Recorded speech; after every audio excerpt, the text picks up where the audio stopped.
Hey guys, this is going to be a book review, but you're also going to get some awesome tips on charismatic body language, how to feel any emotion that you want to instantly, and how you can win $20 by the end of this video. The book Charisma on Command was written by Charlie Houpert, who has a very interesting story, but currently owns and runs the YouTube channel Charisma on Command, as well as a website where he sells his Charisma University. It's like a $600 in-depth course, and if you enjoy this video or his book, I highly suggest checking it out. Anyways, Charlie was voted most likely to break out of his shell in college, when he graduated high school. But he mentioned that when he was in college, that didn't actually happen. In fact, it only happened when he decided to go on a study abroad trip to Costa Rica. He said it was there when he realized charisma was like a muscle, that it could be developed and built over time with the right routine and perseverance. And I believe the same. He starts one chapter off on the book by stating that charisma is needed. You know your friend in college who gets great grades even though their academic passion is subpar, or that coworker who isn't technically as skilled as you but still gets the promotion, or even the guy who dropped out of high school and yet manages to get a date with and eventually marries your dream girl? The simple fact is that nepotism and favoritism still exist,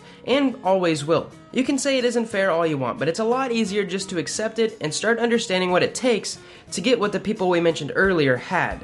Charlie thinks charisma is an equation, and I think it's a great idea to help us understand what charisma actually is. See, technically, charisma is an outward expression of inward thoughts and thinking patterns. Stuff so small and quick you can't even notice.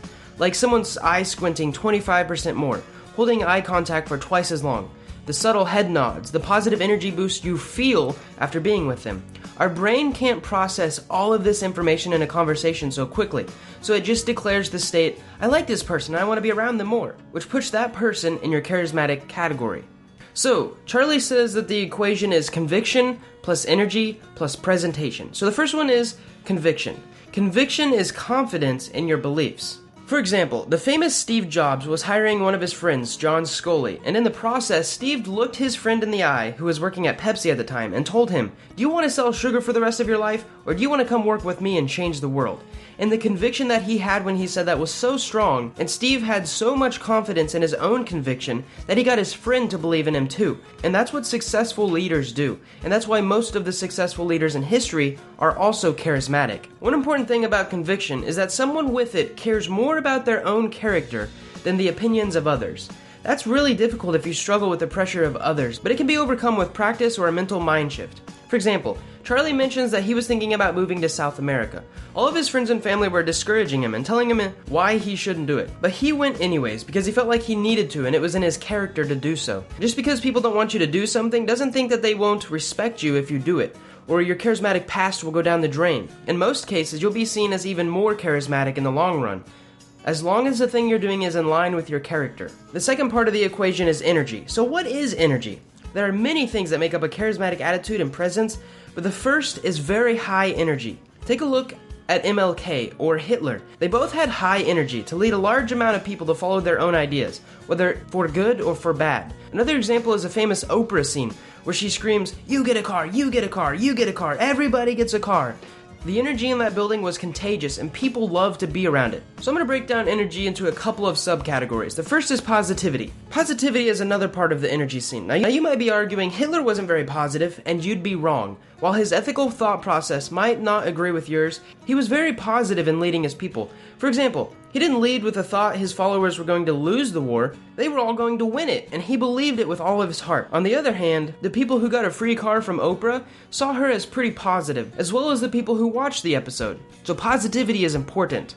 The second thing is to be supportive. One thing Charlie hits pretty good on in this book is that there's a common misconception among friends. We are so close we can joke about anything by being rude, sarcastic, and mean to each other. He says this ruins relationship, and that biting sarcasm towards your friends should always be avoided. And I believe this too, and behind every lie there's a little bit of truth. When you call your large friend fat, you are labeling him, and he might joke about it too, but deep down it really offends him on a psychological level. Avoid being mean to people and your friends, even on a joking level. Just changing this can mean a lot on your charisma meter. Another very important part of energy is to be passionate. Charlie says people are bored. They are bored at work, they're bored when they go to lunch, they're bored when they come home, they're bored when they turn on the TV, and bored when they scroll through social media. So give them something to be passionate about. It's contagious. Just be passionate about something and they'll see it and want to be a part of it. Just like John Scully saw Steve Jobs. The last part of the energy section, Charlie gives an awesome tip to choose any emotion you want and how to instantly feel that emotion. Now, I'm not going to tell you this tip because I don't want to ruin it, and you probably wouldn't try it anyways. Facial feedback hypothesis is the basic idea of this tip though. I'll explain it in a simple version. So there was this experiment where scientists gave 2 people a pencil to hold in their mouth, and one to write with their non-dominant hand. They told the participants they had to write with their non-dominant hand to distract them from the fact that the scientists were actually looking for something else. One group held the pencil in their mouth with their teeth, which caused them to smile, and the other group had to use only their lips. It could not touch their teeth, which caused them to pucker. After they were done writing a little bit, they were told to leave and write down on an exit survey how they felt. Those who were forced to smile with a pencil in their mouth found that they were happier, which leads us to the conclusion of body language being one of the things that you can actually fake until you make it. I'll give you some body language tips to increase your charisma in a bit, but let's get on to the presentation part. So the last part of the equation is the presentation, and this part of the book was dedicated towards how charismatic people give attention to other people and make them feel important. There was a lot of symbolism in here from this part of the book to how to win friends and influence people. Here are some tips to increase your charisma by upping your presentation game.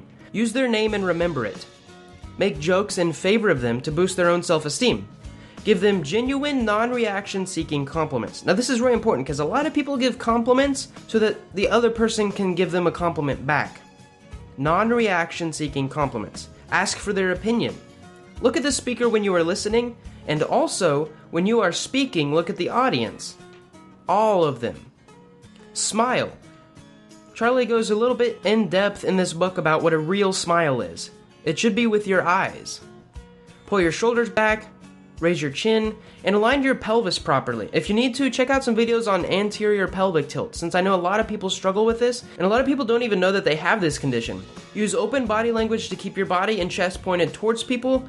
Charlie also talks a lot about how to use gestures properly.